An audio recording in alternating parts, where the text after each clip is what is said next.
Kita na lang tayo sa dance off. Bahala na kayo. Basta mag-ingat kayo kapag tinalo na namin kayo. Yun! Kasama ko si Spider-Man ngayon. Ganyan, oh. Yan. Hello sa inyo, Dance Universe. Again, this is your boy, Paul Swaggy Salas. At And it's your boy, Jeremy Wright. yun!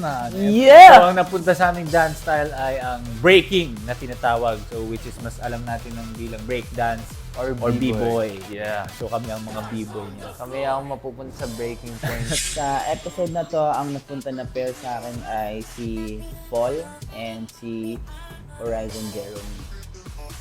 So, ang dance style naman namin ngayon ay breaking. So, quick fun fact lang actually, yung breaking ay mako-consider ko na first love ko.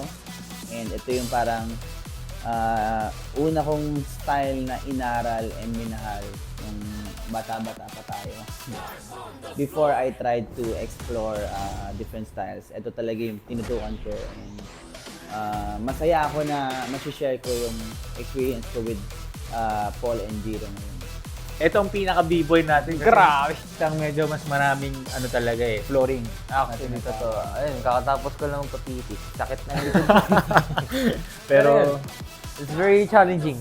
oo. At saka maganda naman yan, sabi ko, parang para sakto sa amin talaga yung breaking. Para sa amin dalawa. Una, nag-usap kami nito about sa mga breakdance na kasi kami yung parang may mga gustong matutunan pala sa breakdance.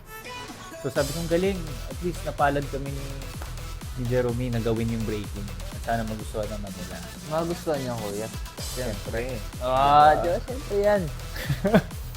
With our rehearsals naman, I wouldn't say na madali, pero sobrang naging magaan siya dahil magaan sila katrabaho.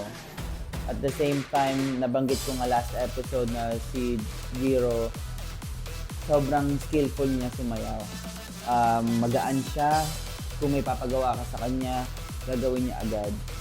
And 9 out of 10 kaya niyang gawin yung mga stunts, mga ganun.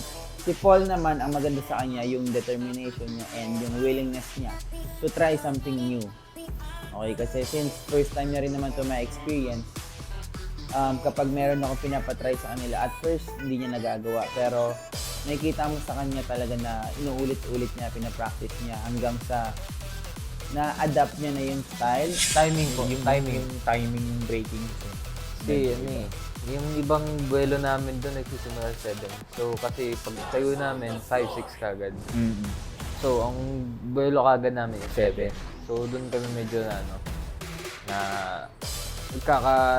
kamali. Oo. Nahihirapan sa time. Tsaka yung pag nanggigigil kami kasi masaya mag-breakdance. Yeah, may enjoy mo. Pero once na nag-enjoy ka, asahan mo, mawala ka rin sa time. Yun. No. So medyo yun yung crucial part ng timing. Sa chemistry nila, doon talaga ako sobrang salute talaga. Kasi may mga moments na hindi ko na talaga sinasabi sa kanila yung gagawin nila. Like, bigla na lang, kunyari, after ko mag-explain ng something, bigla na lang sila, oh, saba, 5, 6, 7, 8. Ganun sila agad. Or napapansin ko pag nag-run kami, pag medyo nalilate sa count yung isa binabagalan niya rin para magmukhang sabay sila. And yung isa kapag masyadong nauuna, binibilisan naman ng isa. Sabi nga, kuya, nakikita ko yung sarili ko sa'yo siguro pag tanda ko. O, ganun na po ako katanda. Uy, hindi Sabi ko, naman. nakikita ko rin sarili ko sa'yo nung 17 ako eh. So parang medyo may, na kami, may bond na talaga. May Ganda yung chemistry na. Which is, sana mapakita namin, no? Mapapakita natin. Sa sayaw, kasi ganun din naman talaga yung concept ng sayaw. Stars on the floor.